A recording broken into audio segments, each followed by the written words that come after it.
So this is why CDMs are so effective. Have you ever tried using a formation without CDMs? Let's say, for example, we all know the 4-2-1-3, and I'm sure you use that right now. But what if you use, for example, a 4-4-2 and you have center mids? Why is it so much more difficult to defend with center mids?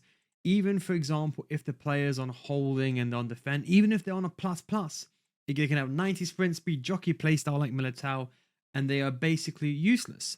So this is why, well, in terms of the best defending formation, that is why the 4-2-1-3 kind of has its name as being one of the best formations inside the game, because it has a bit of everything. You know, you've got your cam, you got your two strikers. It's basically a 4-2-1-3.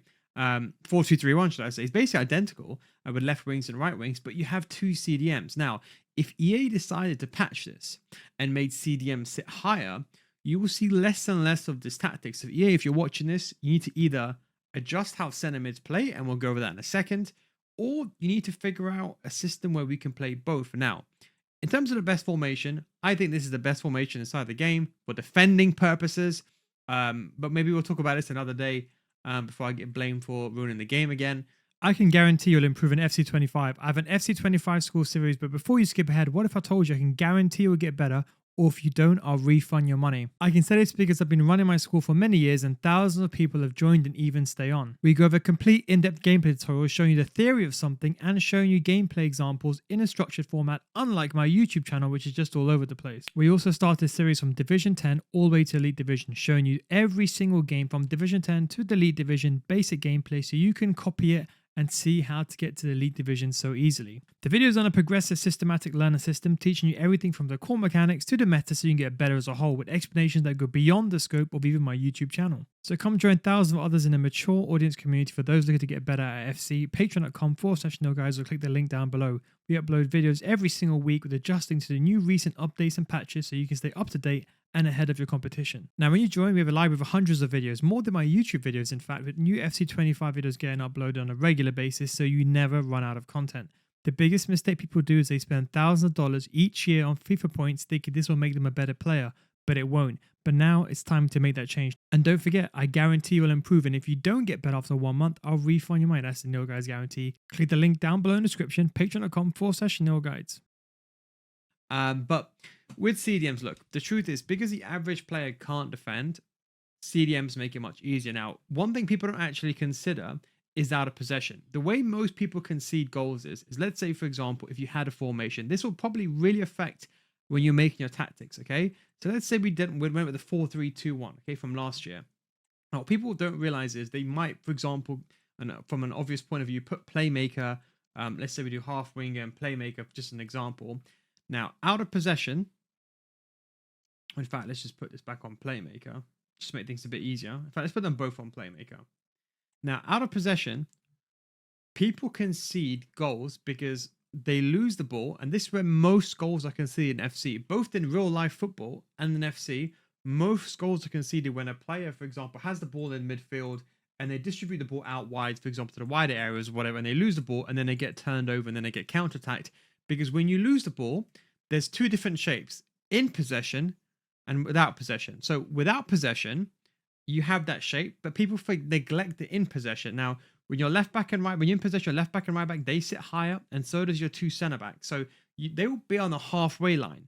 So when you lose the ball and you get turned over, your centre mid, they sit higher up the pitch. Now, what people don't realize, maybe you do this as well, you don't realize, is that think about when you defend, you naturally select your centre mid and you sometimes run forward to try to win the ball backwards. And that's ultimately what leaves your back four exposed. So that is why you get taken. Now, with CDMs, okay, the small difference is, and for example, let's say we compare the 4-4-2 holding to the 4-4-2 flat here. The difference is that they sit just a bit deeper. So when you lose the ball, you're more naturally inclined to run back because psychologically speaking, they're a bit deeper. Now, don't get me wrong, there's still some people who just run out aimlessly with their CDMs, and you see that a lot below Division 3. But let's say, for example, you're at that Division 2 level and you're trying to make it to the higher divisions, you're more likely to run backwards. So that's number one. So people don't actually consider that. That's number one. Number two is the CDMs are what I like to say, they're active and dynamic when you're defending. They basically sit back and they protect the back four, okay? Without CDMs, they don't do that. Now, I thought, what's the best way of showing you this? Now, I've got some Division 10 to Elite Division series. We're going to show you a little bit of a sneak peek here. And I thought, you know what would be the best way of showing you this? So I thought, let me just go into a game where I record this. So what we're going to show you here is an example. So here is the Division 10 to Elite Division Series. Do you see where the CDMs are? So you can see when the ball is over here, and let's say I ran out, as you can see with Tonali, my CDM. But you see when I lose the ball, he naturally goes back into a position where he's in the best place to run back. And you see how close they sit. Look how close Eder Militao is. He's not, of course, this close. That would be unrealistic. But you see, he's actively marking this area and he's actively moving forward. So if the ball gets transferred, you see, like outside the box, these players are ready. Now, with centre mids, they will sit about here passively. And that is when you'll be caught in no man's land because you don't know, can I run backwards here and can I try to man mark the striker? Well, no, they're too far away. Can I go maybe attack the aggressor or the ball carrier? Well, no, because you're also too far away.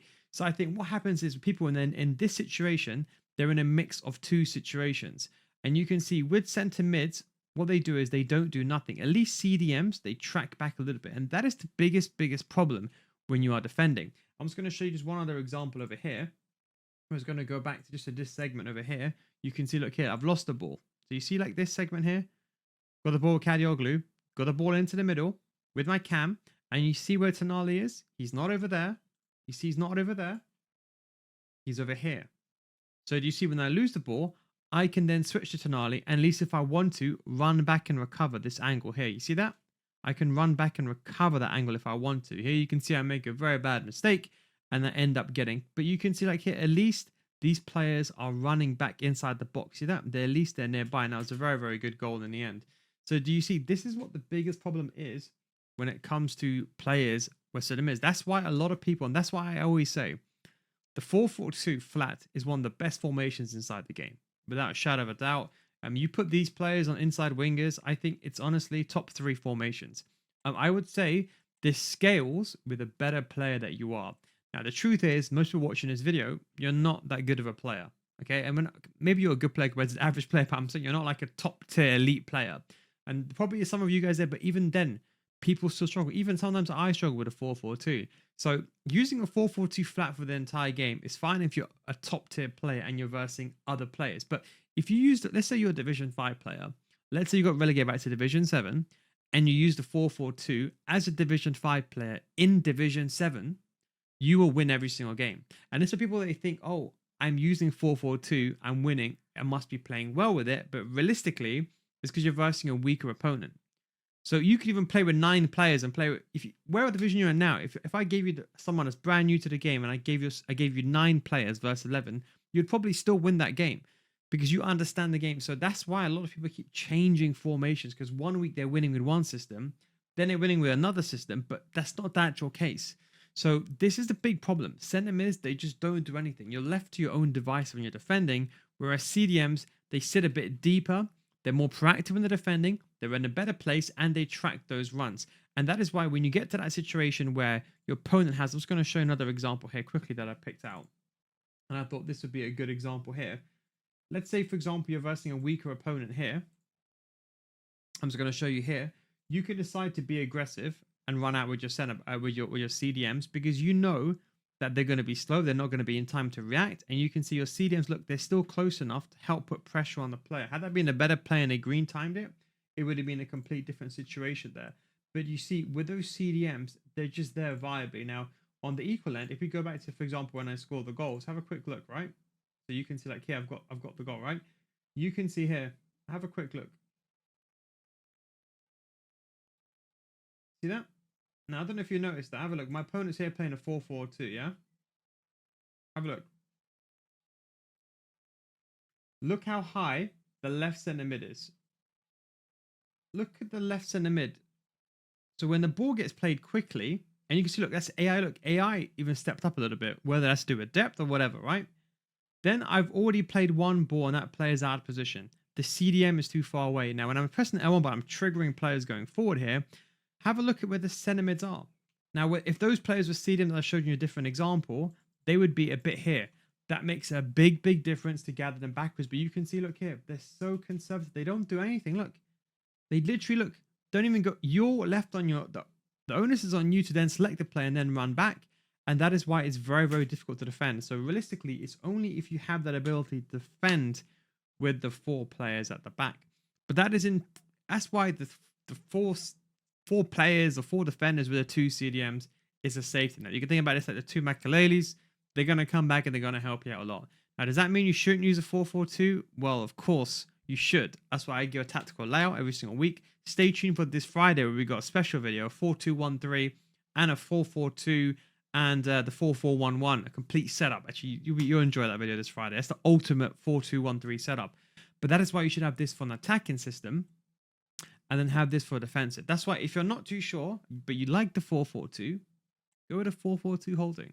Or the second option is you could go with a 4-2-2 because they're identical, but at least you have the safety net of the 2 CDMs that make the big difference. And of course, if you're losing, I always go to a 4-4-2 flat to apply pressure. But let's say I'm winning inside the game, unless I know I'm pub stomping or I know the players, for example, even if it's a fellow elite player, I still go 2 CDMs. But let's say, for example, I'm playing against someone in champs, and let's say the Division 3 player, and I'm using a 4-4-2 and I'm 4-2 ahead, I'm staying on a flat. But let's say maybe I concede a goal, I'm going with CDMs to play safer. So generally speaking, whenever I'm winning by a good margin, I automatically always go to 2 CDMs, no matter how I play, because it's much more safer and I'm less likely to score. Hope you enjoyed this video. Thanks for watching. Don't forget if you want to get better, come join my Patreon. Patreon.com/no guys. Links down in the description. Thanks for watching. Take it easy. Until next time. Peace.